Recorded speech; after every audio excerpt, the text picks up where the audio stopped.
Olá pessoal, aqui é Adriano Oliveira da Boson Treinamentos e dando continuidade ao nosso curso de hardware, hoje nós vamos continuar falando sobre BIOS. Então no vídeo passado nós conceituamos o que é BIOS, para que serve, e hoje a gente vai dar uma olhada em como entrar no setup para alterar as configurações que ele vai utilizar. Antes, porém, a gente vai fazer uma observação. Caso você não tenha habilidade com informática ou não tenha muita experiência com esse negócio de hardware, recomendamos que faça um backup, né, das configurações. Esse backup pode ser um backup de fato, né? Alguns computadores mais novos hoje fornecem aí ferramentas para que você faça isso. Caso contrário, a recomendação mesmo é que você tire uma foto da tela, anote num papel as configurações da BIOS, para caso dê algum problema posteriormente, você possa restaurar as configurações originais e voltar o micro ao que ele era antes. Legal? Parece um conselho meio tosco, mas às vezes pode ajudar, principalmente se você não tem muita experiência no assunto.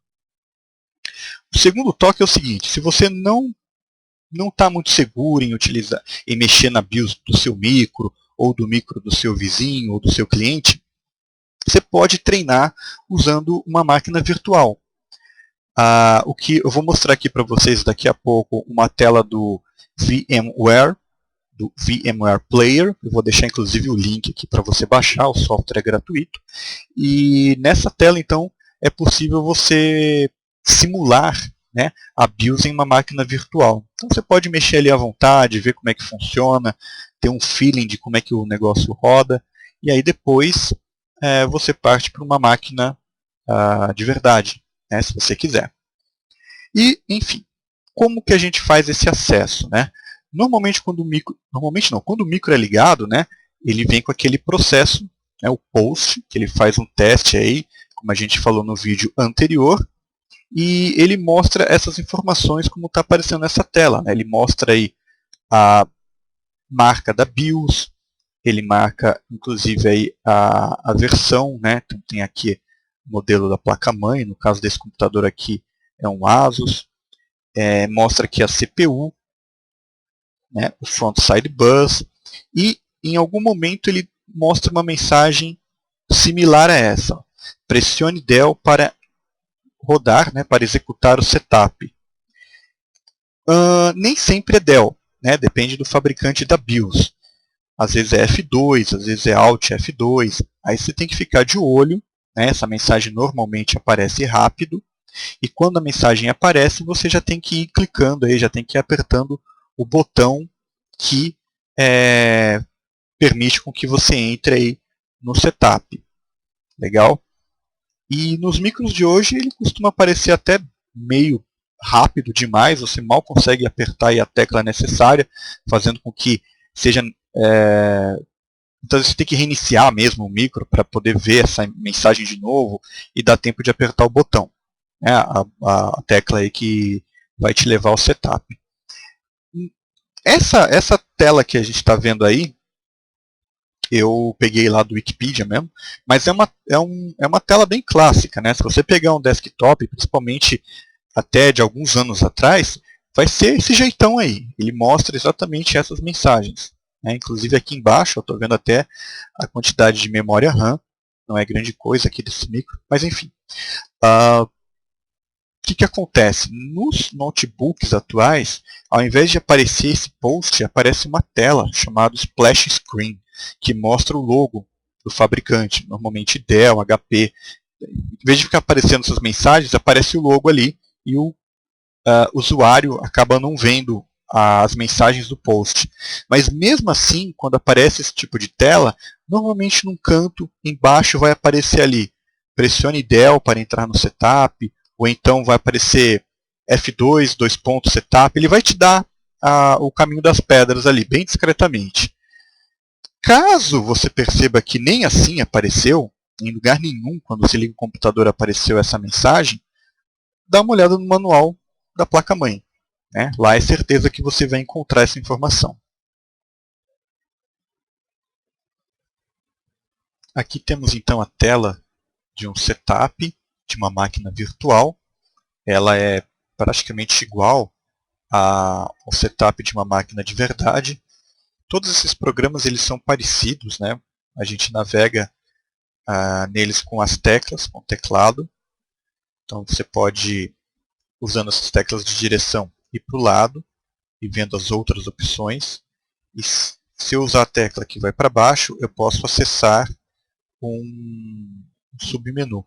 Então eu dou Enter, vejo o que tem nesse submenu, volto usando a tecla ESC e assim eu vou navegando pelo meu setup, né? É a mesma maneira que eu uso para navegar através de um setup de uma máquina real. Aqui então nós podemos ver a foto de uma tela, né, de um setup de uma máquina mais antiga. Eu tirei a foto porque o setup ele carrega antes do sistema operacional, né, então não teve outro jeito. Mas aqui, só para você ter uma ideia então das opções que a gente vai ter, normalmente desktop ele vai ter mais opções do que notebook. E um desktop mais antigo vai ter ainda mais opções do que um desktop mais novo. Né? Por quê? Porque muita coisa hoje quem faz é o próprio sistema operacional. Mas, só para você ter um feeling do negócio, para você ver como é que funciona, a gente vai mostrar aí para vocês algumas dessas telas. Então aqui, nós temos a primeira opção marcada, né? Se eu der um Enter, ele me traz essa tela aqui, onde eu posso ajustar a data e hora. Né? Para eu ajustar a data e hora, eu sigo o que está escrito aqui, tá vendo?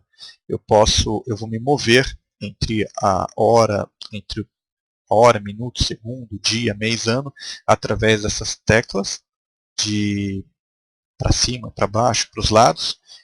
Dou um Enter para selecionar e para alterar os valores eu vou apertando a tecla mais, menos, page up ou page down aí do seu teclado. Aqui na parte inferior eu também consigo ter informações sobre os meus dispositivos, sobre discos rígidos, sobre drives ópticos que estão ligados nas minhas entradas IDE e SATA. Né? Antigamente, bem antigamente, diga-se de passagem, eu poderia utilizar esse menu para colocar informações sobre o disco manualmente. Então eu iria colocar ali informações sobre a quantidade de cilindros, cabeça e tudo mais. Hoje em dia isso não é mais necessário, né? Já faz um bom tempo que o próprio computador já encontra todas essas informações aí. Os computadores estão bem mais inteligentes. Mas você ainda consegue encontrar essas telas aí, mostrando a marca, o modelo e outras informações referentes aos discos ligados nos conectores IDE e SATA. Aqui embaixo nós temos algumas informações referentes ao Drive A, que antigamente era usado aqueles discos aqueles drives de disquete e tal. Hoje em dia isso aí caiu em desuso, não é mais utilizado. Eu até falei um pouco sobre esses dispositivos em um vídeo aí na playlist sobre dispositivos de armazenamento, mas hoje realmente esses caras caem em desuso. Nesse caso aqui, como ele não é mais utilizado, eu poderia até entrar no menu e desabilitar esse cara. Se eu der um ESC, eu volto para a tela anterior e eu posso entrar aqui nessas características que ele chama de avançadas da BIOS. Né? E aqui eu tenho algumas coisas bem interessantes. Né? Por exemplo, eu consigo ver aqui essa função, né, chamada VGA Share Memory Size. Né? E tem o 64 MB. O que quer dizer isso? Esse é um computador que tem o vídeo on-board. E o vídeo on-board, então, ele precisa de memória só para ele, memória exclusiva para ele. Então, esse é um micro mais antigo, né, repito. Então ele está pegando 64 MB de memória da memória RAM do computador para usar apenas no vídeo, apenas no VGA. Outras características que eu tenho aqui seriam esse CPU Hyperthreading, que está habilitado. Hoje em dia, se você encontrar uma máquina com essa função, o ideal é deixar ele habilitado, que é o Hyperthreading, sobre o qual nós falamos aí alguns vídeos atrás. Acontece que alguns sistemas operacionais bem antigos, eventualmente, poderiam não se dar bem com essa função, então você poderia desabilitá-lo. Mas hoje em dia isso realmente não vai acontecer. Todos os sistemas operacionais mais novos aí vão se dar bem com Hyperthreading, então, por padrão, ele vem habilitado. Você também tem aqui no menu está escrito No Execute Memory Protect. A gente vai falar um pouquinho mais sobre isso quando falarmos sobre segurança, mas essa função também você sempre vai deixar habilitado. E aqui temos uma outra parte que é das mais importantes, na minha opinião, que é a ordem do boot. Isso daqui você precisa saber fazer direitinho. Então, se você ler aqui, está escrito primeiro dispositivo do boot, CD-ROM, segundo, o hard disk, e o terceiro está desabilitado. O que quer dizer isso? Quando você ligar o computador, a BIOS vai procurar carregar o sistema operacional do drive de CD-ROM. Se ele não encontrar, aí ele vai procurar no disco rígido. E se eu tiver mais de um disco rígido, aí ele vai utilizar a prioridade que você colocou nessa função que está aqui em vermelho. Então vou dar um exemplo. Num micro mais novo, um notebook, você tem o seu notebook em casa e você quer utilizar, por exemplo, um Linux que está no seu pendrive.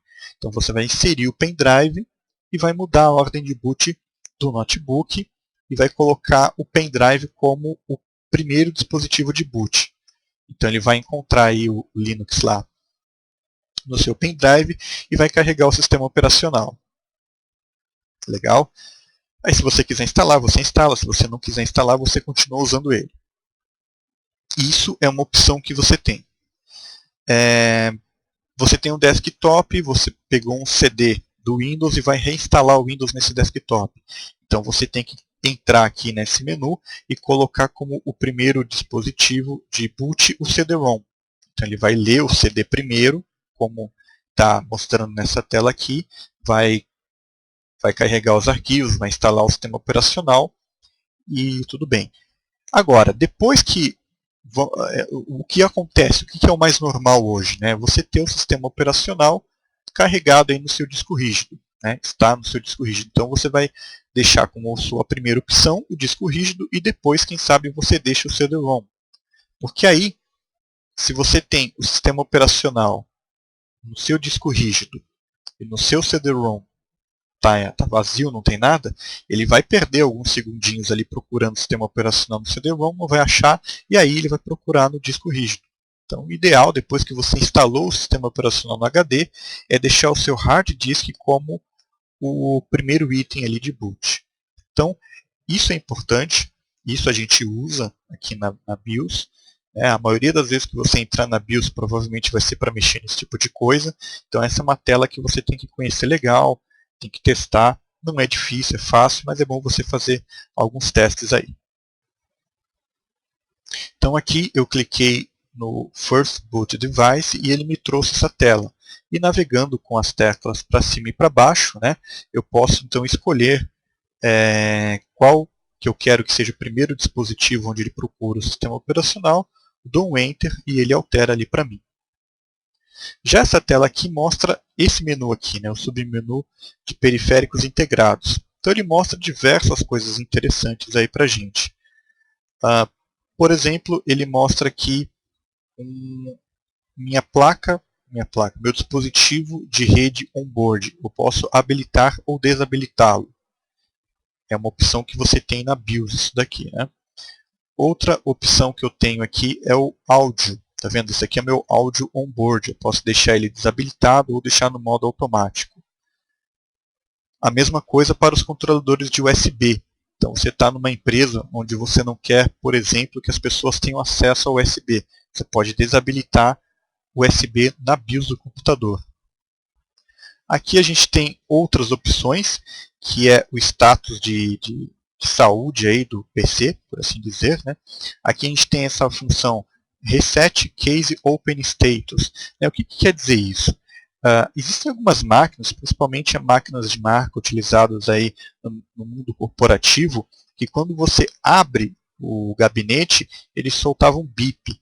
Né? Então você pode desabilitar essa função para ele não tocar essa sirene chata aí cada vez que alguém abrir esse case. Né? Cada vez que esse case tivesse sido aberto, ele ia avisar com um barulho aí que ele ia mandar para a sirene do gabinete. Agora, é interessante para a gente ver esses outros itens aqui, que ele fica mostrando então informações referentes ao estado do computador. Então ele mostra a temperatura do sistema, né? Então ele está mostrando aqui 56 graus, a CPU. Ele mostra, aqui tem alguns avisos, né? Esse System Warning Temperature, na verdade, é o que? É para ele avisar caso o sistema caso o computador esteja com uma temperatura muito alta, a mesma coisa esse warning aqui para a CPU. Se a CPU tiver uma temperatura mais alta do que ela é especificada para trabalhar, então se esse item estiver habilitado, ele vai começar a emitir um bip. Beleza? Isso você pode habilitar ou não, e você pode também, entrando no menu, estabelecer qual que é o máximo de temperatura aí que ele vai trabalhar. Antes, aqui embaixo também ele mostra, né, o warning do fan da CPU. Se o fan da CPU, se o cooler do CPU parar, ele vai tocar um barulhinho e tudo mais. Mas, enfim, são informações. Os micros mais novos também têm essa tela, onde eles mostram informações sobre como que o PC está. E aqui então nós temos essa tela, né, voltando para o menu anterior, nós temos essas informações aqui do lado direito que são bem importantes. O primeiro é assim, ó, ele mostra carregar padrões seguros, né, aqui para o computador. Isso daqui ele está dizendo o seguinte, ele não está deixando o computador no seu melhor desempenho, mas ele vai deixar o seu computador de forma que ele não vai dar pau, que ele não vai ficar travando. Essa é a ideia. É o que a própria BIOS considera que são as configurações mais seguras para ele trabalhar, para ele não ficar travando. Já na função de baixo, ele vai colocar as opções mais otimizadas para a máquina ficar mais rápida. E nem sempre isso dá certo. Às vezes você coloca esses padrões otimizados e a máquina começa a esquentar muito, a travar, a dar pau, aí você, no desespero, volta aí para essa fail safe default. Né? Isso aqui é uma mão na roda para a gente. Aqui eu tenho também as senhas, né? Então eu tenho o supervisor password e o user password. Então a ideia aqui é o que? Você poder colocar uma senha que vai ser pedida assim que você liga o micro, antes mesmo de aparecer o sistema operacional, vai aparecer uma tela para você colocar a senha para você conseguir carregar o computador. E a outra senha é para você fazer alterações no CMOS. Então você só vai poder navegar e alterar coisas nele se você tiver a senha aqui do supervisor. Bom, são duas opções, elas sempre aparecem, não são a coisa mais segura do mundo. Né? Se você tirar aquela bateria que a gente mostrou aí no vídeo anterior, ele já apaga essa senha aí, volta tudo para o padrão, a BIOS, mas é uma forma de segurança, uma forma rudimentar, mas uma forma de segurança. E aqui então, a gente selecionando essa característica aqui, Save and Exit, então você salva aquilo que você mudou e sai do setup. Ou você pode clicar aqui nessa função, nessa última opção aqui, que é o sair sem salvar. Aqui, mostrando rapidinho, né, tem menos opções, só para a gente fechar, é uma BIOS de um micro mais novo, de um notebook mais novo, você percebe que ele é mais clean, ele tem menos opções, e a gente tem algumas informações aqui que a gente precisa conhecer também. Então nessa primeira tela ele simplesmente mostra as informações do sistema, você tem a versão da BIOS, isso aqui é importante, a gente vai falar em outro vídeo sobre atualização de BIOS, mas aqui você tem então a informação da qual a versão da BIOS que está rodando por aqui, a data dela inclusive. Temos informações sobre o processador, no caso é um i3 de terceira geração. Temos aqui o Frontside Bus. Temos informações aí sobre o fabricante da máquina também. No outro menu, aqui no Main, eu tenho aquelas informações sobre data e hora, que eu posso também estar ajustando. E aqui a quantidade total de memória RAM desse computador. Aqui em avançado, eu também tenho aquelas informações referentes à segurança. Então esse Execute Disable Bit eu sempre vou deixar habilitado. A gente volta a falar sobre isso quando falarmos sobre segurança. Temos aqui o disco rígido que eu tenho na máquina. Então na minha porta serial, na primeira eu tenho um HD e na outra porta ele está mostrando que eu tenho um drive de DVD. Na parte de segurança, ele também mostra aquelas partes a mesma coisa que tem naquela BIOS mais antiga, né, sobre senha para usuário e senha para você fazer alterações aí do sistema. A parte de boot também tão importante como no outro micro, né? Aqui, então, como você pode ver, o meu primeiro local onde ele vai procurar um sistema operacional é no USB. Né? Se eu tiver um pendrive aqui, então é onde ele vai me dar prioridade. Se ele não encontrar, aí ele vai procurar então no disco rígido.